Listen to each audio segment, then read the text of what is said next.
Right, welcome back to the B-Side podcast. Today's guests are from Sheffield. Starting out in 2025, the Kellows have been on a roll, playing venues such as the Isle of Wight Festival and South by Southwest in America, and many more. Later in this episode, they'll be playing acoustic versions of their songs such as Sapphire and Breathe Me In. Please welcome to the B-Side podcast, the Kellows! Yeah. Hello. How are you? I'm good, how are you? I'm alright. So we'll start by doing a little introduction. Going from right to left, just introduce yourself, what you play in the band. Yeah. Name. Do you want me to introduce it right to camera? Yes. Yeah. I'm Will and I'm the singer. I'm Ruben, I'm the drummer. I'm Evan, I'm the guitarist. Charlie's in the corner there. He's here in spirit. Yeah. How did you start as a band? So, originally we were in college together and we just kind of started out and me and Evan wanted to kind of start writing songs together rather than, like playing covers and stuff because we never really wanted to do that. So we just started writing songs together and then Ruben was actually in the Costanzas, who I think you've had on the podcast already, originally, and we wanted him in the band and we started working together and that, and then he eventually kind of moved away from Costanzas. Took me away from him. Yeah. And started working with us. And then it just happened to be that Charlie in our class and that, he wanted to work with us and thought our music was good and that, so he just kind of asked if we could join, and then it kind of became a band about April last year. So it was a slow kind of welding together. Build up. Yeah. Well, I suppose it was quite quick as well though, because it was just me and Evan for a while, and then Ruben just appeared, and then Charlie. Yeah. How was playing in America? That was great. That was it was after we finished that, you just want to be doing that again and again, because we were gigging the whole week and it's so busy and that you kind of miss doing stuff like that where you're just gigging every single day. Tiring though. Yeah, it was tiring, but it was good. I enjoyed it. How do you get gigs like that? So we released Breathe Me In, just recorded it at college and released it. Was that April last year? Yeah. Roundabout. But it was just like a little demo. Yeah, it was like a demo. Obviously not great quality or anything, and we released that, and then about a week later, was it you noticed a message on was it on Instagram? Yeah, on Facebook. You messaged your dad. No, he messaged me. Yeah. Surprisingly fun. Yeah, but basically this guy called Kelly messages on Facebook and just asked if we've got any management or anyone backing us, and obviously we hadn't because we'd only been going a few months, and so we started speaking with him and that, and then eventually signed a contract with him, and basically he runs a few stages in South by, and he has done for years and that, so he just got us on the stage. He just submits your music through the actual festival themselves, and then ends up getting us on there. So nice. Is there anything that inspires your music in particular? I don't know, we've all kind of got different interests a little bit. Yeah, kind of. We've got some grew that up are with similar, some similar like stuff, but some Beatles and different stuff like yeah. that. But I mean, I like a lot of Stone Roses and sort of 90s sort of music. Yeah, but I'm not a big fan. But of he that. hates all that. Well, I don't hate it, but We I'm argue about not the biggest fan of that. I suppose, obviously I grew up on the Beatles, probably everyone else, really. Yeah, it's a bit boring to say, but Ed Sheeran. Yeah, you grew up on Ed Sheeran. Oh yeah, I liked Ed Sheeran. I showed you the Beatles. Yeah. No, I knew Yeah. about the Beatles. You knew about them, but I actually showed you. I'd say when I was very young though, I definitely grew up I've kind of been thinking about it a lot recently. Is I definitely grew up a lot with The Cure and that. I kind of forgot that they were such a big inspiration for me when I was younger, and also the Pixies were a massive inspiration. I just loved all their music when I was younger, mainly because of my dad. He just always played me stuff like that. And I went through my dreaded Ed Sheeran phase. We don't talk He's out about of that. And then I was massively into Catfish before, kind of at the start of the band. So I guess for me personally, and the Kooks as well. For me personally, and for my vocals and that, I think definitely Catfish and the Kooks. I can definitely hear that kind of style. Yeah. A lot of people say that about Kooks with my voice, I think. Yeah. Similar. Yeah.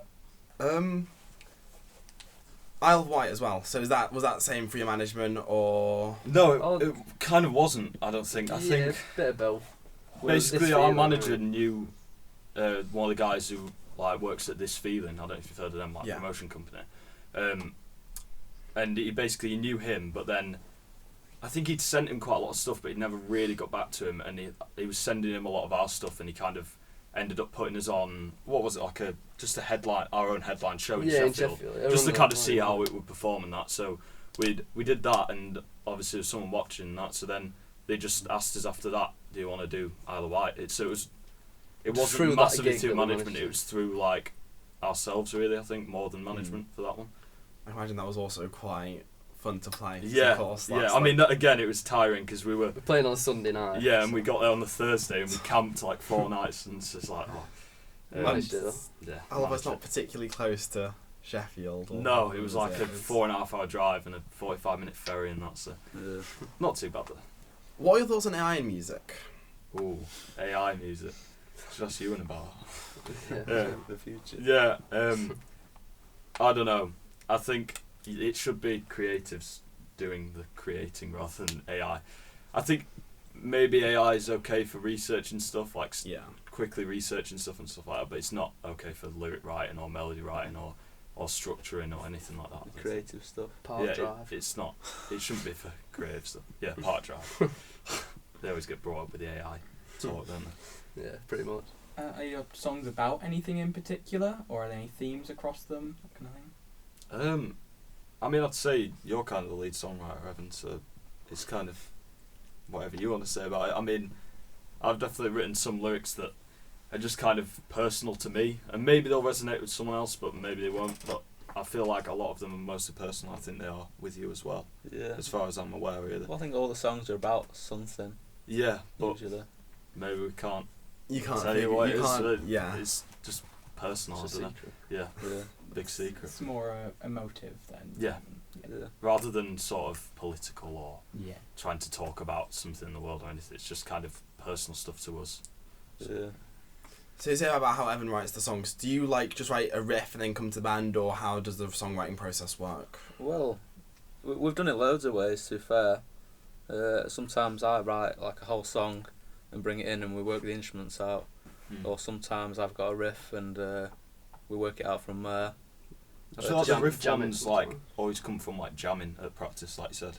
Yeah. For me, anyway. It's all different, Yeah. really. I think mainly, if I'd say it, like we'll like record it on acoustic, just like on phones, and then just send it to each other, like either a verse and a chorus or a full song, or just even an idea or something. Then like it'll that. just come to practice Yeah. and we'll just figure everything Yeah. out from there, really. It kind of needs the approval first from the WhatsApp message. Yeah. Yeah. Oh, that's bad. Oh, that's good. Yeah. Yeah. Just like a random voice demo that you've Yeah. got, just Yeah, so like yeah. see what he'll think. The name choice. How did you come up with the name the Kellows? Oh, going back Well. a bit now, aren't we? So Famous bus ride. yeah, the famous bus ride of the Kellows. Basically, we were coming up with names all day, and I think it was one of you two had like the Carvers or something like that. It's just terrible. Should have gone with that. Yeah, we should have gone with that. We had like the Carvers, and then we were discussing it on the bus back. Was it back from Sheffield or was it to Yeah, Sheffield? back. Wasn't it? Yeah, back from Sheffield, because we actually live like in Rotherham, but we don't say we're a Rotherham band. So. It's rather like feel like Sheffield. Yeah. Yeah. But yeah, and then we went past the Kellam Island, like had something to do with Kellam Island or something like that, and then One thing led to another. yeah, you so know. then it was the Kellams. Yeah, you said the Kellows. Did I? Or, Yeah. or did that? Or did I? I can't remember. Who actually said the Kellows? You said the Kellows. Yes, I get credit. There we go. Yeah. I said the Kellums. You said Oh the right, Kellows. okay, yeah. Mm. So it kind of it's just a made up word, but but it's from Kellam Island. yeah, it's kind of somewhat related to Kellam Island. In a way. How long does it take for you to come up with, make a song, that kind of It Varies. varies. Yeah, it varies There you go. massively, doesn't it? Yeah. Yeah. I think sometimes it can take like literally one like voice recording, which obviously just takes a few minutes and that, and then we just send it out and it all comes together like really quick, maybe half an hour or something. And then sometimes you can like leave a song for weeks and that. It just really varies. It just depends how you feel on the day and how you feel in the future. And Well, there's times we've jammed stuff and then it's not quite worked out, yeah, and someone's gone home and worked on it, and it, you know, it can take weeks. they've come sometimes. back better and stuff like Yeah, that. Yeah, or they've come or, back yeah, or worse. they've come back way worse. Yeah. But yeah, it just depends. Mm. What was your first ever gig? Sit well, eh? Would you class it well? Well, that was jam This is night, a jam so- night. We played a jam night at Sitwell Arms in Worcester. But that was before Charlie as well. Yeah, that was before we even had Charlie. It was kind of like impromptu. I think you just asked us like the night before, like, Yeah. oh, do you want to just come here? Like, oh, we sometimes. I think you used to play there with the Cassanzas, didn't you? Yeah. And you were playing there that night with the Cassanzas, and then we just came and just kind of did the jam night. And then the proper first gig was at Cutler's Arms in Rotherham, which was also something you and your dad were running, wasn't it? Yeah. Or was it just you? It was like it was just me. Macy, Alex Costanzas. We had like a night once a month at Kellows that we used to run. Yeah. So we always used to just put ourselves on it. Yeah, we put ourselves like 6 times or something. Must have hated us Yeah. there. Yeah, I know. If you can push yourself, you can push yourself. Like, Yeah, exactly. You gotta do what you gotta do. How did you get with Forge Masters to like create a physical version of your new single? I can't actually remember. I think they just asked Kelly, didn't they? Well, I think they emailed us. I think Yeah. they emailed us. Oh, and I just, thought the email. No, Kelly. Kelly. Oh, were it? I think so. I don't. Yeah, probably.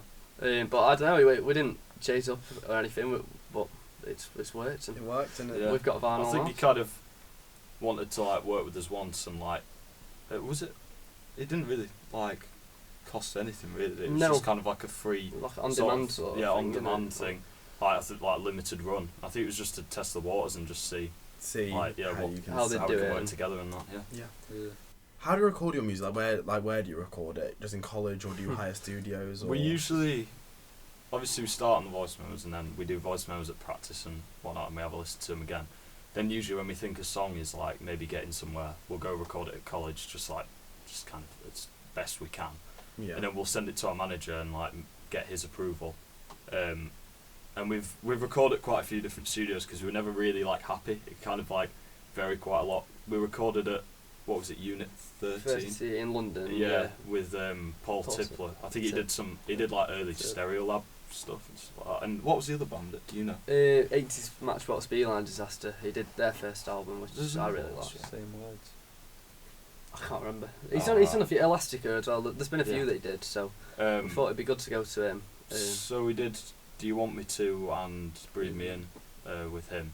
But then we were like, We wanted to it's move such a away- hassle to Go get down to London for like 9 in the morning. And Yeah, do we a kind of studio wanted to move session. away from that more poppier sort of sound as well. yeah, and then we A went little even bit. more poppy. Yeah. Yeah, we went In a to way, went to Alan Smith at Two Fly Studios in Sheffield because was it you, Evan, or Kelly who said about it, or a bit of both? Bit of both. Yeah.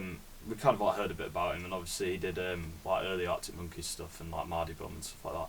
So obviously he's got like a lot of history in Sheffield Yeah. and stuff like that.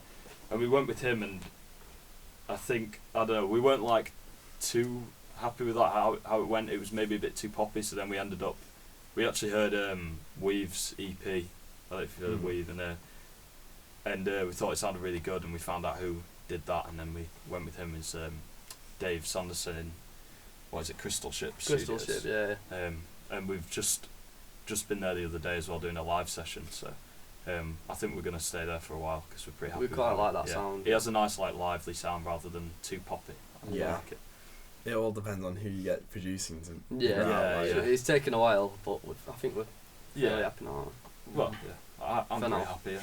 Yeah. Yeah, we had a rule of that we only do 2 songs with each producer. So Dave's Like, time's unwritten up. rule. What's your dream festival or venue to play? Glastonbury, innit, really? For me. For, I don't know. I don't even know, to be honest. I think like maybe somewhat realistic in like the more like the nearer futures. Maybe is Neighbourhood Weekender or something. Oh, that, yeah. that looks really good. I think because a lot of like the bands that are up and coming are playing that, and it just looks like It's a good amazing, yeah. stage, isn't it? Yeah, they're great Really stages. Yeah.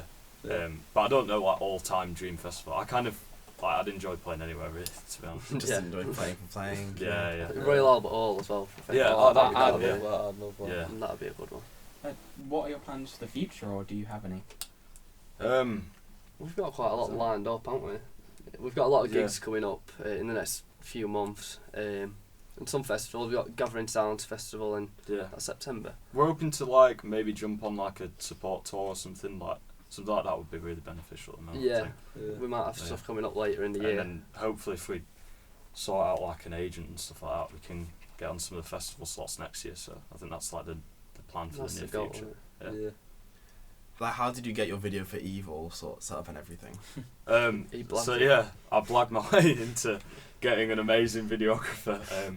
But yeah, basically I worked with Rotherham Music quite a lot last year. I like got that kind of apprenticeship sort of stuff, just working in the main building for Rotherham Music, and then I ended up through that I got another job with Chol Theatre, which which are based somewhere down south. I can't think where, but they were doing a project in Rotherham, I think to raise awareness for creatives in Rotherham and stuff like that. So we were in the Civic Theatre doing like a piece of music for a play they were writing. So while they were writing the play, we were also writing the music at the same time. Like kind of working together and just trying to be all collaborative and that. And there was a videographer who I knew from, I used to go to this writing thing called Grimco. Oh yeah. When I was younger, and you did as well, Yeah. didn't you? Yeah. In Rotherham, and then through that, basically, I knew this guy called Brett who does like filmmaking and stuff like that, and he was there on the day of Civic, and I'd done a favour for someone in Wentworth Woodhouse, like I acted in this like mini movie they were doing in Wentworth Woodhouse, which was a really cool experience, and then I basically asked one of the people who was working on that, would we be able to like film something in the Woodhouse because they're trying to get more creative stuff going on there, and they said yeah, like you'd be able to get a full day like completely like free basically through that. And so I had this day booked out, and I was thinking we're going to go to Wentworth Woodhouse with the full band and all the stuff, and it's going to look terrible because we're going to film it and it's just going to look really amateur, and we've got this amazing building. So I asked Brett like, oh, what advice do you have in terms of getting a good video in a space like that? And he just said, oh, I'll do it for you, like completely for free. And so, yeah, just a really nice guy. I mean, it ended out amazing. Like yeah, the result is absolutely amazing, and he got nominated for some De Hanser award or something, which is the editing software I think he uses and that. So definitely beneficial. Yeah. So you got like more gigs coming up in the future. Yeah. I think that's it. Yeah. Thank you for coming. Thank you for having us. Yeah. Very much. And we'll see you next time. Yeah. Right, thank you. See ya. Cheers. Yeah. Ready?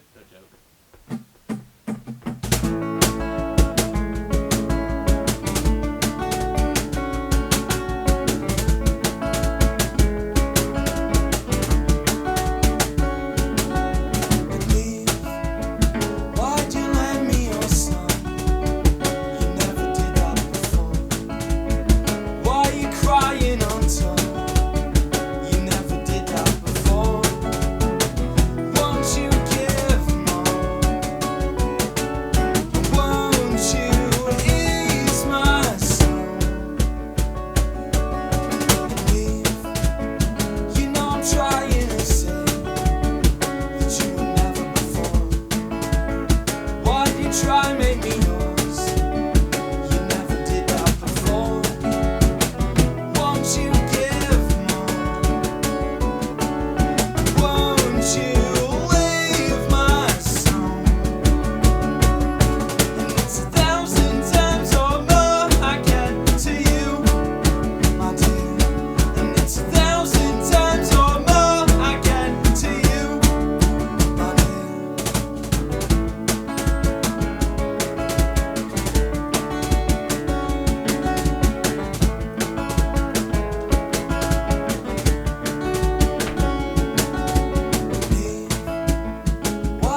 said no.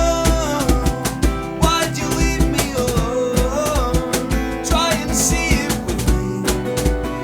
Try believing you'll see. She said no. Why'd you leave me alone? Try and see it with me. Try believing you'll see. You're a sapphire.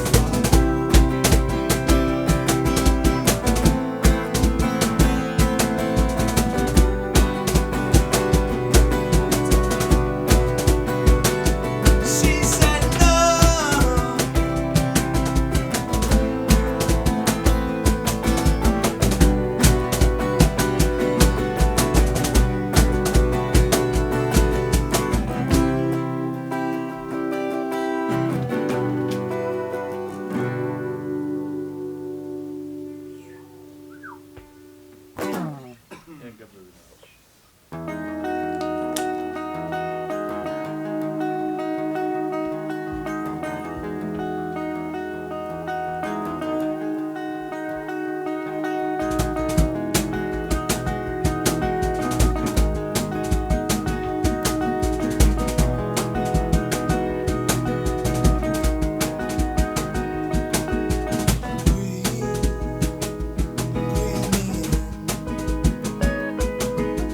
Take me out and make me start again.